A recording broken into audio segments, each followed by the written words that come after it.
mentioned, of course, he's in the lineup that Dalton Rushing is going to be catching today. How much of that decision went to, with today being a bullpen game, he's going to be working with arms that he's probably very familiar with from OKC or even just time in spring training? I think there's some of that, but I think right now I feel good with Will not catching 3 in a row. So I think that's more the kind of the genesis behind it, but it certainly helps that, you know, Dalton's going to be catching guys that he's familiar with. You've got Justin Roblewski now here. Is the hope that potentially him and Knack, just considering they're both built up, could take down the entirety of this game? We'll see. You know, Justin, I just, you know, getting him here, I think around the guys, the coaches, I think is a good thing. And so I don't know what particular role he'll play tonight. So we'll kind of read and react on how, you know, Sauer does. Glasnow was throwing again today off of flat ground. Is he getting any closer to getting off a mound?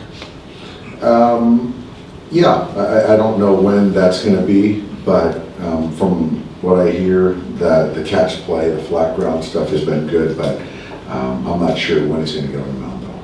Where is your pitching staff at this point after today? Are you guys in a good spot to just go back to a traditional 5-man rotation without Sasaki in the mix right now? Well, I think so. You know, if we look out to the next series, it's Dustin, you know, it's May, and then it's Kirsch, and then it's Gonsolin.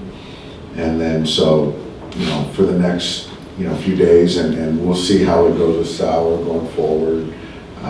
And obviously with Landon, but I think we're in a good spot, but it's still going to be time, obviously, with, you know, Blake Snell and Glasnow, you know, a little bit behind. With Knack, Roblewski, Sauer, Casparius, I guess, one of those guys going to be your 5th starter? Potentially, yeah. Yeah. I think that, you know, not too, you know, I think that we don't get an off day for a while, but yeah, I think that's a fair assessment. Is Landon got the lead in that group? Yeah, he's at the lead. He's in the lead. Dude, there's all these terms for relievers like closer and high leverage guys and all that stuff. But Ben Casparius, is there another term that you would use to describe what his role, what he's played? What about a hybrid? He's sort of a hybrid.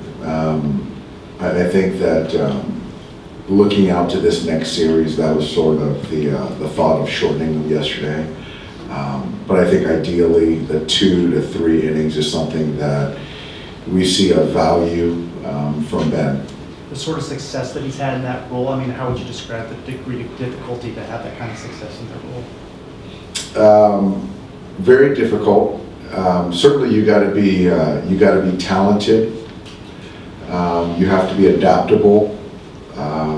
And you have to be kind of, you know, I guess, ready when called upon, adaptable. So Ben's done a fantastic job. And I think that given the struggles with the starters for the first 6 weeks of the season, guys like Ben have been invaluable. And even what Jack Dreyer has done for us as well with the multiple innings, because it's hard to, you know, use 4 relievers every night. How did the lives go with Tommy and Teo? How did Bruns look too? Bruns looked fine. It was good. This was his second live. It was good to put eyes on him as a young prospect, get him here at Dodger Stadium. But I think the guys got through it. I think I don't expect Tommy to do a rehab. When he's going to come back, I'm not sure yet. But it's getting close.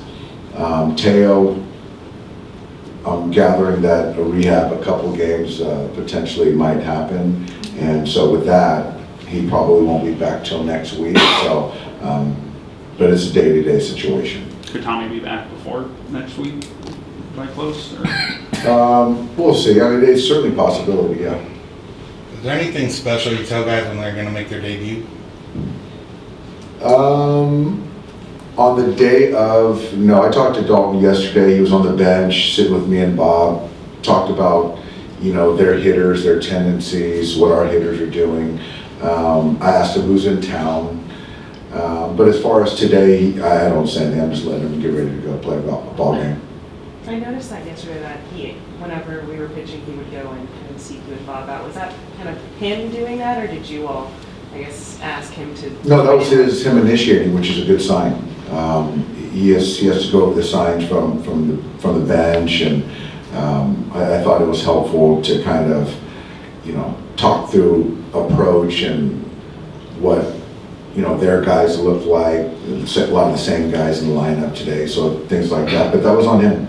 Have you noticed, like, he was a big prospect for a long time, has been knocking on the door for a while, like, just kind of him feeling like ready to be here, kind of comfortable coming up, maybe compared to like another rookie who might be a little more thrown off just by the stage here? Like, does he seem like he's pretty comfortable? He's very comfortable, I think in a good way. I think he thought he was ready when he signed. So he's certainly confident, which can be a good thing. So, but he's still open. He cares. He's a hard worker. He can really hit, and so it's exciting. And the thing for me is I like is that he earned it and he performed, and so nothing was given to him. Roki was explaining yesterday that his condition with his shoulder was something similar to last year in Japan, but he couldn't figure out what it is exactly, and it's not showing in the scan. How do you how do you try to figure that out when it's not showing? Yeah, I mean, I think the good thing is that there's not really an incident with the MRI, the scan, but there's symptoms, and I think that so I think that a vague way to put it is an impingement, and what that means specifically, it just, something in the bones, and then it's just some impingement going on in the shoulder. That's discomfort. And so obviously if you keep doing it, some more things can happen. So we feel as a staff that if we can just kind of put him on ice, take a ball out of his hands, build him back up, then we can get that inflammation out, and then we can go from there. But that there's no kind of one thing to look at, I think that's a good thing. Is Treinen getting closer to picking up a ball? Yeah, he should be picking up a ball in the next few days. I was just in the weight room with him, and he was doing the plyos, and looks great, and so he's getting antsy. What about with Evan? Evan, we're still kind of, we're nowhere further than we were the last couple of days, so we're in a holding pattern. Does that mean that Treinen's close to pain-free, or just much less at least? He is pain-free, so yes, he is pain-free, and I asked him that specifically. With Teoscar, if he goes on rehab, stay local, because you guys are home? Yeah, he'll be local, so I haven't looked at the schedule, but I'm assuming Rancho. They're in San Bernardino. There you go. What do you want, Dylan? Yeah, You good? You're quiet today? Thanks, guys.